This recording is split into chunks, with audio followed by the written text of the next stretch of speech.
This year, progressive people around the world are observing the centenary of the birth of the brilliant thinker, and I wouldn't hesitate to say prophet of our time, Lyndon LaRouche. Unfortunately, we no longer can converse with him, and it's a pity he did not live to see the day when his warnings about the crash of the world financial system came to pass. Already 30 years ago, and perhaps even earlier, Lyndon LaRouche drew attention to the fact that the inflation of financial bubbles, including derivatives bubbles, and the creation of financial pyramid schemes would inevitably bring about the collapse of the world financial system, and he proposed to adopt timely measures to avert that collapse. If the leaders of the world's nations had listened to the voice of Lyndon LaRouche, then perhaps we might have managed to avoid the social upheavals we confront today as a result of the collapse of the world financial and economic system, which is based on unlimited emission of the dollar and other Western reserve currencies.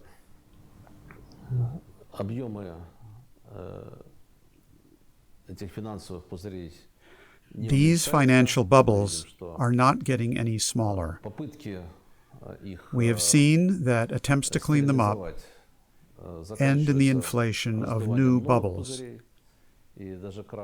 Even the crash of 2008, which erased tens of trillions of dollars of people's savings,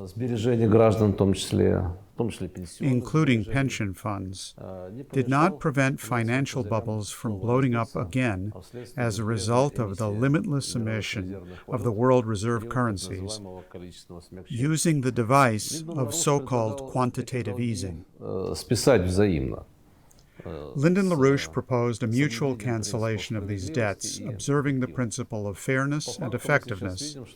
In effect, what we see now is that the emitters of the world reserve currencies are simply refusing to fulfill their responsibilities.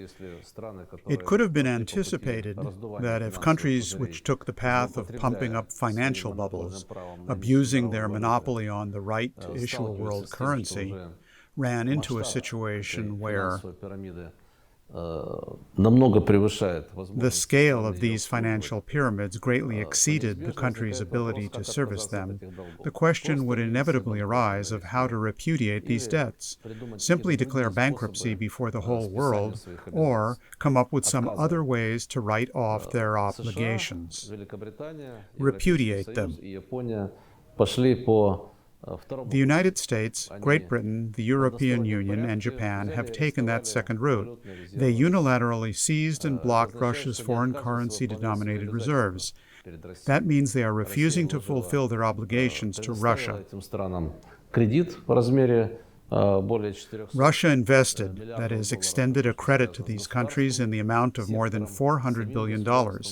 That's the state sector component and the government's own, our foreign currency reserves, plus another approximately $1 trillion belonging to private parties is located in jurisdictions of the Western emitters of world reserve currencies.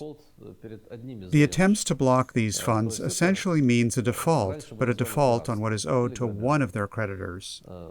In the past, we used to call this piracy or robbery. Of course, these extraordinary measures, which are totally against international law and violate every conceivable rule of decency, as well as the standards of the World Trade Organization and the International Monetary Fund, can be challenged in court. But on the one hand, this would run into the national will of the emitter country, which may be that of a pirate or a bandit, as we are witnessing right now. On the other hand, their action won't save the system. Because even if the USA and its European allies refuse to fulfill their obligations to Russia, that is only a small percentage of the financial obligations the world reserve currency emitters have to the entire world and their own domestic markets. So the world is plunging into chaos in precise accordance with the scenario, the negative scenario, that Lyndon LaRouche spoke about in forecasts he made 30 or 40 years ago. Back then, he proposed that instead of pumping up financial bubbles, the world reserve currency emitter countries, together with their partners and other countries, should invest in building global infrastructure which would reduce the cost of trade, increase the efficiency of international economic ties, and overall contribute to raising connectivity worldwide. So he viewed the process of globalization as a process of expanding cooperation among countries, rather than attempts by some countries to exploit others. As for the liberal globalization that today is leading to the collapse of the world financial system, LaRouche criticized it. He proposed a different model of globalization based on the principles of physical economy, in particular the famous project which he and his wife, Helga Zepp-LaRouche, put forward for international discussion, the so-called Eurasian Bridge.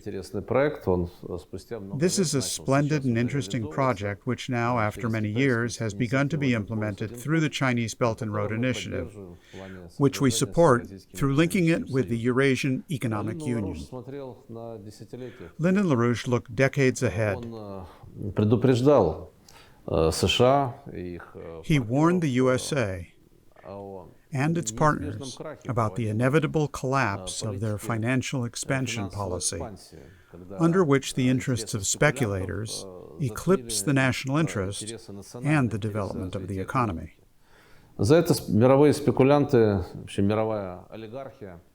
The global speculators and world oligarchy, which are parasites on the monetary emission of world currencies, greatly disliked LaRouche for this. He was persecuted and faced with imprisonment.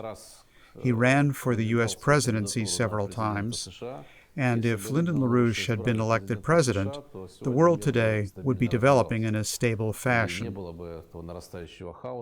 There would not be the growing chaos, there would not be the worldwide wars and provocations which the global oligarchy does in order to write off its debts. There's a Russian proverb, war writes everything off. In order to write off its debts to Russia as well as to Europe, Washington provoked the war in Ukraine and continues to deepen the confrontation. Things have reached the point where Washington's agents of influence are shelling a nuclear power plant to raise the temperature of the conflict and create the basis for a clash between Russia and all of NATO. NATO aggression against Russia. The present nightmarish moment, with the breakdown of the entire system of international law and of international cooperation, the collapse of the financial system, could have been avoided if the Democratic Party organization had supported LaRouche as their presidential candidate many years ago. But unfortunately, history does not recognize the subjunctive mood. Or, as we tend to put it, no one is a prophet in his own country. LaRouche's voice was heard very well. We remember him. In practically all the major countries in the world that today are developing successfully, above all India and China, there are partisans of LaRouche. They have used his thoughts and ideas for creating their economic miracles. It is the principles of physical economy championed by LaRouche that today underlie the Chinese economic miracle and are there in the foundations of India's economic development policy. The supporters of LaRouche in those countries exert a fruitful, very positive, and constructive influence on economic policy shaping in these leading nations of the New World Economic Paradigm. We should not forget the creative legacy of Lyndon LaRouche, which demonstrates the interconnection of events taking place today with their roots many centuries ago. I was always impressed by Lyndon LaRouche's enormous erudition. He saw the parasitical global oligarchy from its origins and traced how those oligarchical families were parasites on trade, first in Venice, then they resettled and continued to build up their financial power through international trade and global speculation in Holland. Then they relocated to England, and after that seized control of the political system of the United States. Lyndon LaRouche saw the totality of world history through the prism of the struggle between the good, national interests, the interests of improving the general welfare, and the forces of evil, the world financial oligarchy which hinders countries' development, which strives to extract speculative super profits from trade and economic cooperation, and which deceives the entire world by inflating speculative bubbles and abuses its positions of power in the countries where it dominates the political system. We see how today's U.S. financial oligarchy is unleashing hybrid world war up to and including the risk of a nuclear catastrophe for the purpose of holding on to its global hegemony. Lyndon LaRouche's warnings are coming to pass. It is important that these warnings are not abstract. They are not simply lines on a graph. I remember the famous triple curve, where he showed the growing gap between the size of the world real economy and the size of the world financial system. He was the first to make note of this disproportion, which 30 years ago was still not so big. It could still have been overcome by transforming the excess financial aggregates into the real sector, into real investment projects. Now, this is a gigantic abyss. It is impossible today to transform quadrillions of dollars of financial bubbles into investments in the real sector of the economy. There are simply no mechanisms for this.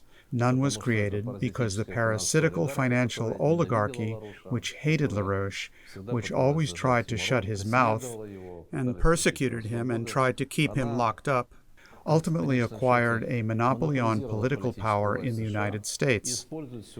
And today, it uses its political influence in Washington to force all the countries in the world to obey its will. It continues to dominate the world and exert its hegemony for extracting super profits from speculative operations. Lyndon LaRouche turned out to be right. Today, we rely on his work, his writings, in composing proposals for a very rapid transition to a new world economic paradigm. We call it an integrated world economic model in which finance capital will be subordinated to the tasks of developing the economy and in which the principles of physical economy will come to fruition. As we can see, countries that are taking this path are enjoying success. There is no doubt that the ruling American financial oligarchy is losing the hybrid world war, which they have started against all mankind. It's only regrettable that the price that has to be paid for this will be very high. That includes the lives being lost as a result of the war that the American and European financial oligarchy organized against Russia on the territory of Ukraine. We have to muster all our forces to fight that evil, and the creative legacy of Lyndon LaRouche helps in this. May his memory live forever.